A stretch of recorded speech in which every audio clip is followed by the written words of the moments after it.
What's going on, family? Black Phoenix checking in. Want to give you a small update. I am working on a new product over talent.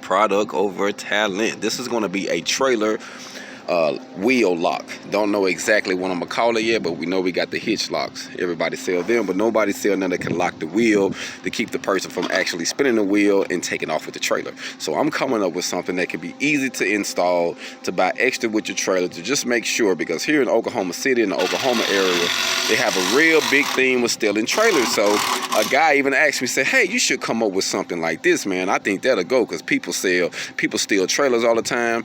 If it's affordable and it works good, people will jump on it. So I've been thinking about it for the month since I've been here, and now I'm starting to work on this design, and I wanted to give you a few updates. So I'm always telling you, it's product over talent. Just think about it. You never know what you can come up with.